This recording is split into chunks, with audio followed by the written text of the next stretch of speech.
कभी कोई कहता है आस्था स्ट्रांग है, कभी कोई कहता है यूनो स्ट्रांग है, बट इस दुनिया में एक और प्रजाति पाई जाती है जो कि कहती है कि लॉर्ड सेके इन दोनों को इजीली वन शॉट कर देगा।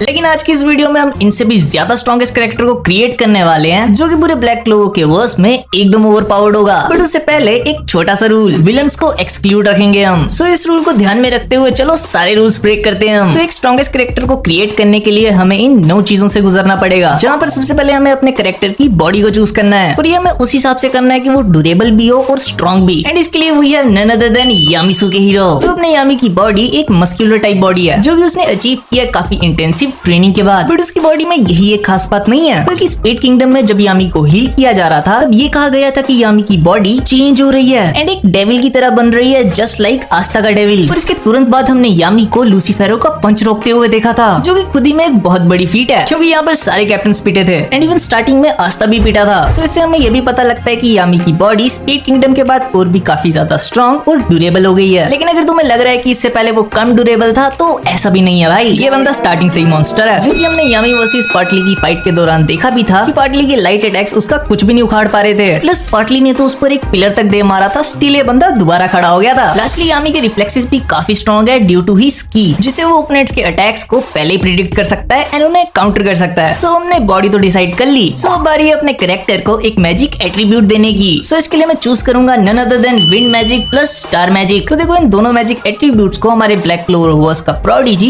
यूनो यूज करता है, जिसकी मदद से वो गोल्डन डॉन का कैप्टन तक बन गया। सेकेंडली उसकी 4 लीफ क्लोवर एक बहुत ही रेयर ग्रीन वॉर है जो कि ज्यादा लोगों के पास नहीं है। तो देखा जाए तो यूनो ऑलरेडी काफी स्ट्रॉन्ग था अपने विंड मैजिक के साथ, बट स्टार मैजिक आने के बाद इट्स लाइक सोने पे सुहागा। बट सबसे पहले विंड मैजिक देख लेते हैं, उसके बाद स्टार पे आते हैं। तो विंड मैजिक का यूजर जैसे चाहे वैसे विंड को मैनिपुलेट कर सकता है, लाइक वो इसको एज ए शील्ड यूज कर सकता है, वेपन्स बना सकता है एंड सामने वाले को सिंगल स्ट्राइक में नॉकआउट कर सकता है। And you know wind magic के साथ हमें विंड स्पिरिट सिल्फ भी मिलती है जो कि उसके यूजर को एक नया ही लेवल देती है, क्योंकि उसका मानना है लेवल सबके निकलेंगे बट निकलेंगे उसके जो खड़ा रहेगा यहाँ पे।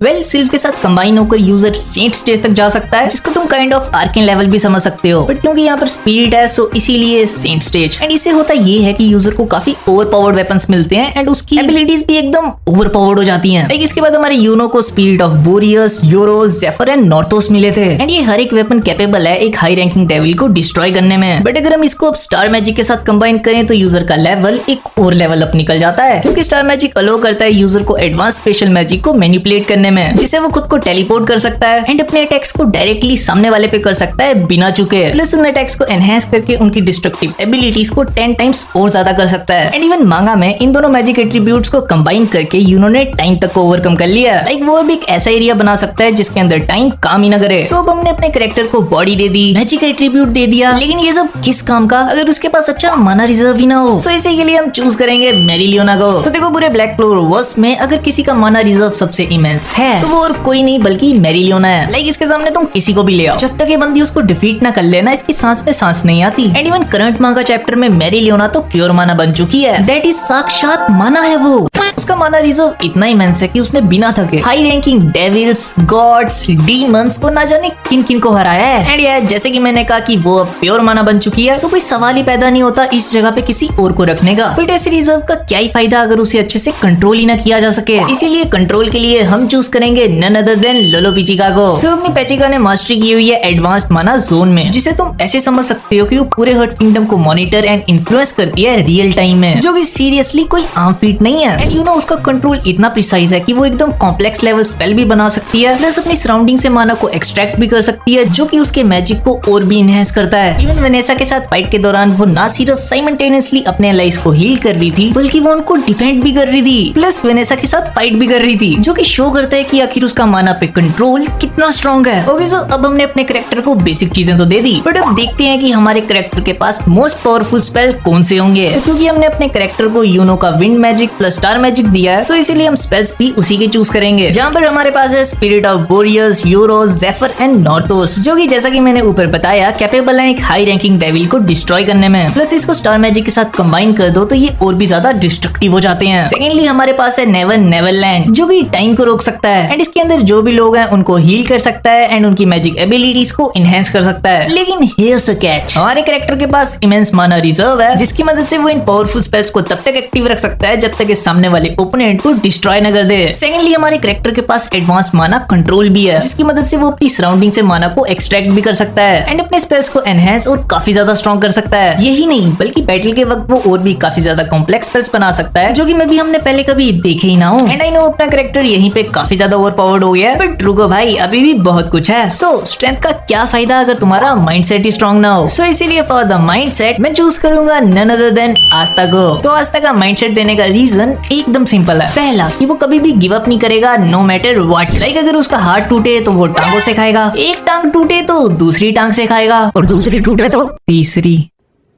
राजा ji at the end I want to say वो गिव अप नहीं करेगा, जो कि एक अच्छी बात है। सेकेंडली वो अपनी लिमिट्स को हर टाइम सरपास करता रहेगा एंड कोशिश करेगा अपनी प्रीवियस सेल्फ से स्ट्रॉन्ग बनने की। एंड थर्ड उसे मैटर नहीं करता कि कोई उसके लिए क्या सोचे एंड वो लोगों को डिसाइड नहीं करने देगा कि आखिर उसे क्या करना चाहिए और क्या नहीं, जो कि एट द एंड उसे डिमोटिवेशन से बचाएगा और फील करवाएगा कि he is not blessed and इसीलिए उसको स्ट्रॉन्गर बनना है। वेल हमारे केस में हमने इसको ऑलरेडी काफी ज्यादा ब्लेस्ड बना दिया, क्योंकि यहाँ पे क्रिएटर मैं हूँ। लेकिन फिर भी यार अच्छा माइंडसेट देने में क्या ही जाता है, हम कौन सा विलेन बना रहे हैं भाई। बाकी आस्था तो मीट हेड है, लेकिन हम अपने कैरेक्टर को इंटेलिजेंट बनाएंगे। इसीलिए नेक्स्ट बैटल आईक्यू के लिए मैं चूज करूंगा नक्ट को। तो नक्ट ब्लैक बुल्स का वाइस कैप्टन है, जिसके पास एक स्ट्रेटेजिक माइंड है, जो कि उसे हेल्प करता है एक बैटल के वक्त अपनी सराउंडिंग्स एंड ओपोनेंट्स को अच्छे से ऑब्जर्व करने में एंड राइट डिसीजंस लेने पे, जो कि हमें उसकी एबिलिटी टू अडेप्ट शो करता है, जो एक बैटल के वक्त बहुत क्रूशियल चीज है। इसके अलावा नक्ट आउटस्टैंडिंग प्लान्स बना सकता है, जो कि उसे बैटल के स्टार्ट से ही अपर हैंड दे दें। एंड ये चीज हमने देखी भी है कि कैसे उसने डार्क ट्रेड को सालों से ऑब्जर्व किया एंड वापस क्लोवर किंगडम आकर एक पूरा प्लान ले डाउन किया स्प्लिट किंगडम इन्वेजन के नाम से।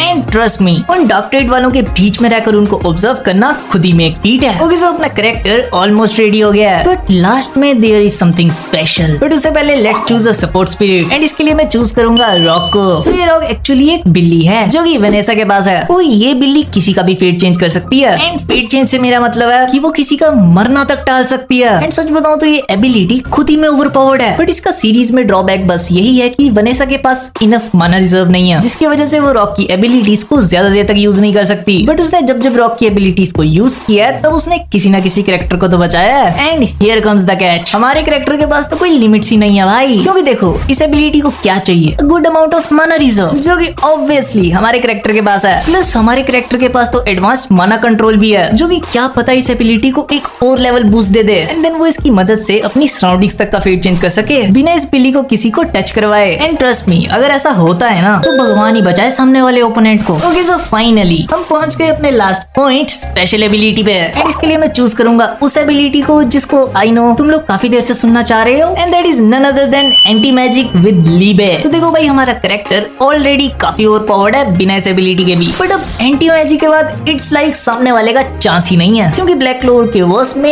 Anti magic is just like a cheat code, जो कि हर मैजिक को इजीली कट कर सकता है। एंटी मैजिक के बाद हमारा कैरेक्टर डेविल यूनियन में जा सकता है, जिसकी मदद से अगर तुम्हें याद हो तो आस्था ने लूसीफेरो तक केयर लगाए थे, जहाँ पर कोई भी उसके सामने नहीं टिक पा रहा था। इवन जेटन की ट्रेनिंग के बाद उसका एंटी मैजिक इतना स्ट्रॉन्ग हो गया था कि वो अब अपनी सराउंडिंग्स तक को मैनिपुलेट कर पा रहा था, अपना एंटी मैजिक दूसरों को शेयर कर पा रहा था, एंड इसी के साथ साथ वो सबको हील भी कर पा रहा था। प्लस आस्था ने स्पीड के मामले में भी ब्लैक क्लोवर के हर कैरेक्टर को पीछे छोड़ दिया है जब से उसने डेविल यूनियन को अचीव किया है। बाकी यार आस्था की पावर इस वक्त इतनी इमेंस है कि उस पर मैंने एक डेडिकेटेड वीडियो की हुई है, जो इधर आई बटन पे आ रही होगी, इस वीडियो के बाद जाकर देख सकते हो, क्योंकि अगर उसकी पावर्स के बारे में मैं इधर बताने लगा तो ये वीडियो काफी लंबी हो जाएगी। एंड नाउ जस्ट इमेजिन हमारा कैरेक्टर ना सिर्फ डेविल यूनियन यूज कर पा रहा है विद ऑफ कोर्स जेटन, प्लस उसके पास विंड स्पिरिट सिल्फ भी है, जो कि उसे ओवरपावर्ड स्पेस देती है। एंड थर्ड हमारे कैरेक्टर के पास रॉक भी है, जो कि फेट तक चेंज कर सकती है। सो एट द एंड यही है हमारे पूरे ब्लैक क्लोवर वर्स का सबसे strongest character, but let's give a name to him.